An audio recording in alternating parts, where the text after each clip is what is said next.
कोणीय वेग बराबर क्या होता है, रेखीय वेग बटे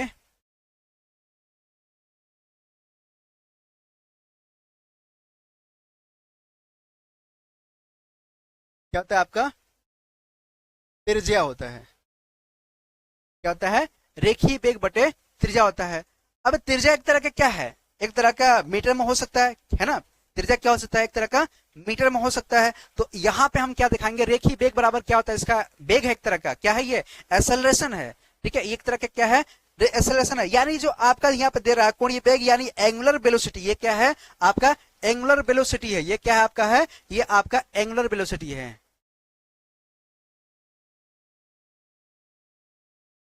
ये आपका क्या है, एंगुलर वेलोसिटी है। यानी एंगुलर वेलोसिटी बराबर क्या लिखते हैं, रेखीय वेग बटे त्रिज्या। यानी यहाँ पे क्या हो जाएगा आपका मीटर, मीटर पर सेकेंड, क्या हो जाएगा मीटर पर सेकेंड। और ये आपका त्रिज्या, ये भी आपका क्या हो जाएगा मीटर हो जाएगा। तो ये इससे ये कट जाएगा, यानी ये आपका आएगा s के पावर में -1। जब आप इसको बीमा में लिखेंगे तो ये क्या हो जाएगा आपका t के पावर में -1। क्या हो जाएगा आपका t के पावर में -1। तो बराबर जो होता है, कार्य बराबर होता है आपका बल गुणे विस्थापन होता है। क्या होता है, कार्य बराबर बल गुणे विस्थापन होता है। तो गौर करेंगे यहाँ पे मेरे भाई, बल गुणे विस्थापन, यानी अभी मैंने आपको एक इसका जो है डायमेंशन निकालने के लिए बताया पीछे। अब देखो यहाँ पे बल है, बल का मात्रक क्या होता है, गल का मात्रक होता है न्यूटन होता है, या तो फिर आप लिख दो यहाँ पे केजी मीटर पर सेकेंड का स्क्वायर। यहाँ पे क्या आपका है, इनटू में है, यानी आपका अभी मीटर हो जाएगा। यहाँ पे जब सॉल्व करोगे तो यहाँ पे क्या आ जाएगा, फाइनली आपका केजी मीटर का स्क्वायर प्रति सेकेंड का स्क्वायर आ जाएगा। अब ये हमारा मिल गया। अब देखो गौर करो यहाँ पे, ये हमारा क्या है, ये हमारा मात्रक है, क्या है हमारा मात्रक है। अब इसको जो है आप बीमा में लिखेंगे तो ये आपका आ जाएगा m l के पावर 2 और t के पावर -2 हो जाएगा। ये ऊपर में जब आपका ये वाला जाएगा ना, ये वाला, ये जो आपका s स्क्वायर ये ऊपर में जाएगा तो ये क्या बनाएगा आपका इनवर्स बनाएगा। तो w बराबर क्या हो जाएगा आपका, हो जाएगा w बराबर आपका हो जाएगा m l स्क्वायर t के पावर -2। क्या हो जाएगा आपका m l स्क्वायर t के पावर -2 हो जाएगा। तो कार्य बराबर आपका हो जाएगा ml2 t के पावर -2। अब यहाँ पे आता आपका शक्ति, यानी नवा जो आपका हो जाएगा यहाँ पे शक्ति,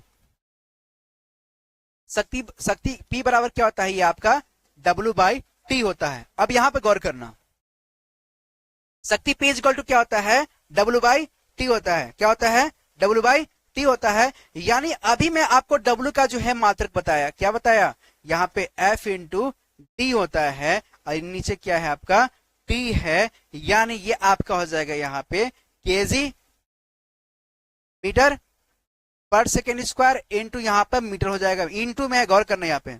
अब नीचे क्या आपका है S हो जाएगा।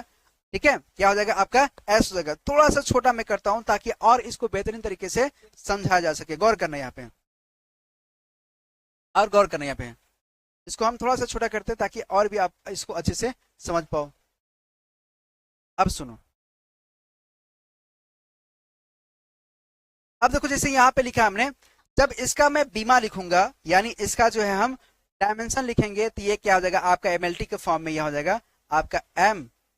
देखो अब यहाँ पे क्या है, ये आपका L है और डिवाइड में यहाँ पे क्या है T स्क्वायर है। ठीक है, और नीचे क्या दिया, एक और T दिया है, एक और T दिया है। यानी ऐसे लिख लोगे आप और एक ऐसे लिख लोगे और एक आपका और है यहाँ पे L है। ये क्या D के लिए, ये वाला देखो गौर करो, ये वाला, ये आपका हो जाएगा ये आप M L स्क्वायर T के पावर, देखो यहाँ पे L स्क्वायर L स्क्वायर, ये आपका T और T Q हो जाएगा, ये ऊपर में जाएगा तो T के पावर -3 बनाएगा। क्या बनाएगा, T के पावर -3। यानी ये हो जाएगा आपका M L स्क्वायर T के power -3, M L square T के पावर -3। तो इस तरह से जो है बीमा निकालते हैं। बीमा निकालने के हम आपको सारे कॉन्सेप्ट हम आपको बता चुके हैं। इसी तरह से जो है हम आपके जो है यहाँ पे बहुत सारा क्वेश्चन जो है मैं दे दूंगा। आप स्क्रीन पे देख रहा होगा क्वेश्चन, आप क्वेश्चन को स्क्रीन पे लगा करके इसको जो है आप सॉल्व करेंगे, प्रैक्टिस करेंगे किस तरह से इसको सॉल्व करते हैं। उम्मीद है कि आप समझ गए होंगे। इसके बाद जो है इसका नेक्स्ट पार्ट लेंगे ताकि आपको और बेहतरीन तरीके से समझ में आए। उम्मीद है कि आपको हमने जो इसके पहले जो क्लासेस दिया तो उसको देखते हुए जब आप इसको देखेंगे तो सारा चीज समझ में आएगा। यहाँ पे हम फार्मूला प्लस यहाँ पे क्या कर रहे हैं आपके के लिए फॉर्मूला से जो है हम यहाँ पर बीमा निकालना बता रहे हैं, यानी डायमेंशन निकालना बता रहे हैं एमएलटी के फॉर्म में। तो आप इसी तरह से सॉल्व करेंगे। उम्मीद है कि आपको ये क्लास बेहतर से समझ में आया होगा। अगर आया होगा तो अगर आप इस वीडियो पर नए होंगे तो वीडियो को क्या करेंगे, सबसे पहले क्या करेंगे, आप लाइक करेंगे, कमेंट करेंगे। अगर कोई आपको प्रॉब्लम आ रहा है तो कमेंट में जो है आप किसी प्रकार के क्वेश्चन अगर आता है तो आप उसको जो है मेंशन करेंगे और आप पूछेंगे, मैं आपका रिप्लाई फास्ट दूंगा। ठीक है, उम्मीद है कि आप ऐसा करेंगे। ठीक है, थैंक यू क्लास देखने के लिए, शुक्रिया, गुड नाइट।